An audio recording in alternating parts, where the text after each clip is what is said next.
We're outside of the 4th District Courthouse here in Utah. The Charlie Kirk preliminary murder trial just wrapped. We were there and witnessed everything.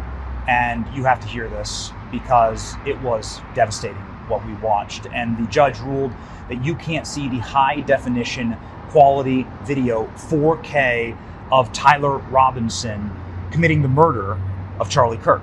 But we saw it, and they played it on giant screens inside of the courthouse.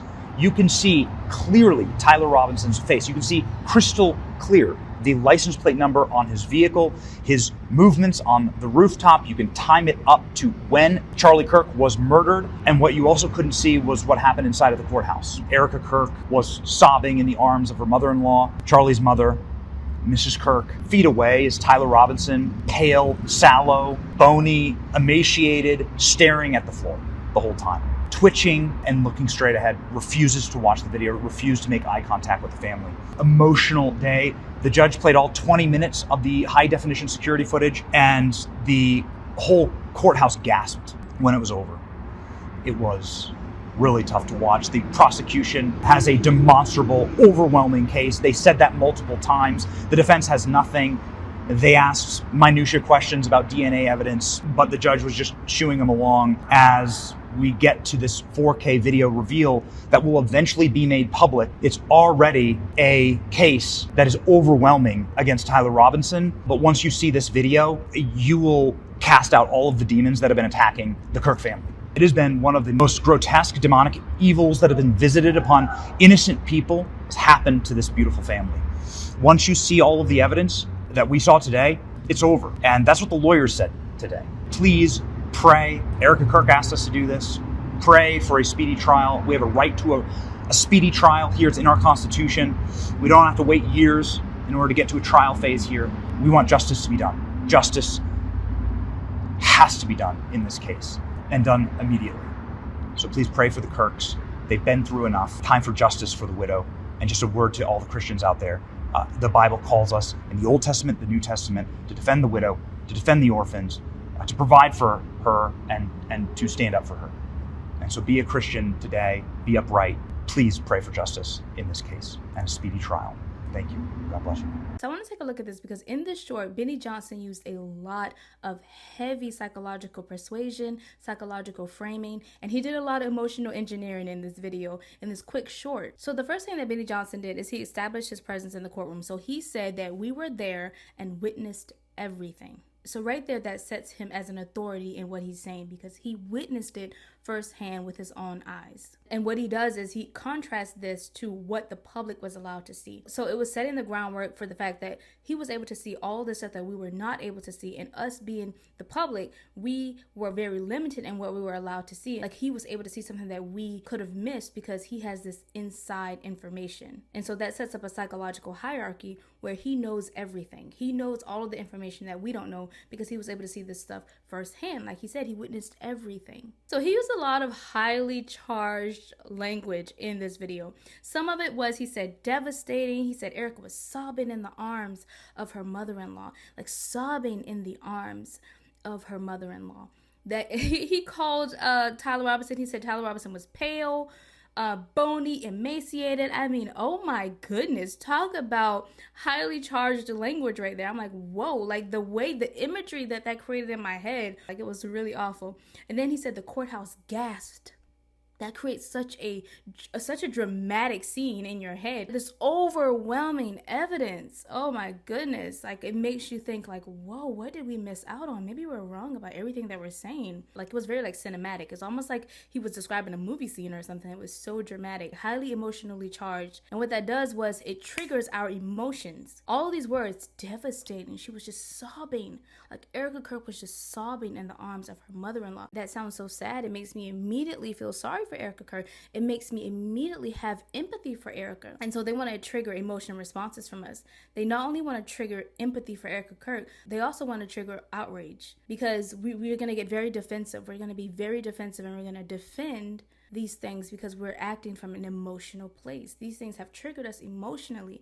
And so now we want to defend the grieving widow. And now we want to defend what they present as the truth. We want to defend it because they presented it in a way that speaks directly to our emotions. Forget logic.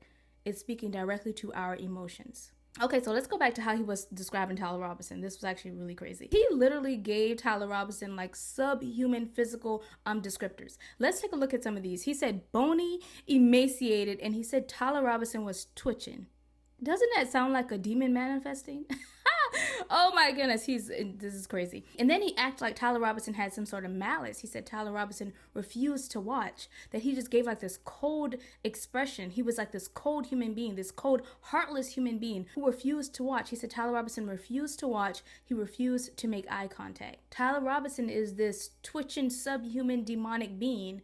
And then we have Erica Kirk, part of this beautiful family. And of course, he had to connect Charlie Kirk's mother in there. That was very intentional. Tried to make them sound like one unit, like they are on the same page and they are grieving together. Because remember, Erica Kirk is sobbing. She's sobbing in the arms of her mother-in-law. You can't forget that. Now back to how he described Tyler Robinson. It's very intentional because he's describing Tyler Robinson this way to make him seem less human. A human that still deserves respect. A human that still deserves to be treated fairly. We're not going to look at him as that because remember, he's this bony, emaciated, twitching being that's cold and heartless because he can't even, look at the family. He's just in there cold, heartless, and twitching. So now that's trying to create an image of Tyler Robinson that makes him seem less human. So stop trying to defend this twitching being over here, this being that's heartless and cold and just over here twitching. I can't get that out of my head. Like he's over there twitching, he said. Like what? No,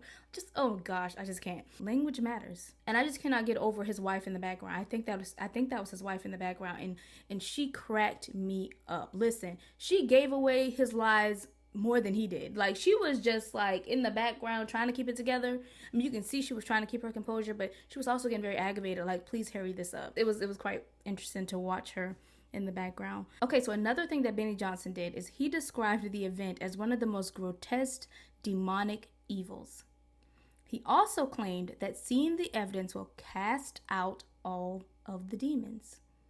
The overwhelming evidence. Remember, they have overwhelming evidence, guys. Remember that. Overwhelming evidence. And if we see this overwhelming evidence, it's going to cast out all of the demons. And isn't it interesting that this is what he thinks is the most grotesque demonic evils? Us questioning a grieving widow is the most grotesque demonic evils? Are you kidding me? Do you know how insane you sound when you say stuff like that? But y'all can't open your mouth about the Jeffrey Epstein files and the victims of Jeffrey Epstein and nobody, not even one person, not that I've seen, has been held accountable? And you want to tell us that questioning a grieving widow, questioning the whole narrative of what happened to Charlie Kirk is the most grotesque demonic evils. And to think that we'll fall for that. I mean, Jesus himself was accused of casting Satan out by Satan, which is crazy because how and why would Satan cast himself out of himself? So if Jesus was accused of being demonic and wicked and evil, hey, I'm in good company. So have at it. So back to this overwhelming evidence, because Benny Johnson also stated that the prosecution has a demonstrable, overwhelming case. And that's what the lawyers said today. So according to Benny Johnson, even the lawyers said that this is a demonstrably overwhelming case. The evidence is just so overwhelming. I mean, the evidence is so overwhelming that we're just going to be out here falling out, manifesting demons, and they're just going to be jumping out of us because that's just how overwhelming the evidence is. I look forward to it. I look forward to seeing this overwhelming evidence that has the power and the authority to just cast demons out. I look forward to seeing that. I really, really do. This overwhelming evidence implies that this is an open and shut case, The evidence is so overwhelming that really there's nothing else we have to do here. Like the case is already solved. Open and shut, it's done. Without a slither of a doubt, Tyler Robinson did this. And this is proven by this demonstrably overwhelming evidence. And then the last part, one of their favorite things to do. He says, a word to all the Christians out there. The Bible calls us to defend the widow. We must defend the widow according to the Bible. We cannot question the widow. We must defend her at all times. It does not matter if she did anything wrong. It doesn't matter if she's a liar. No.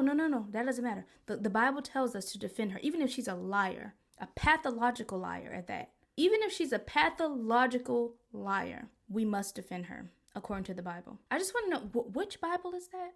I had no idea. The highlight of the whole entire Bible is that we must defend the widow. I didn't know that. So maybe I'm reading the wrong Bible. Maybe I'm overlooking something. I didn't know defending the grieving widow is the highlight of the Christian faith. It does not matter what this grieving widow does.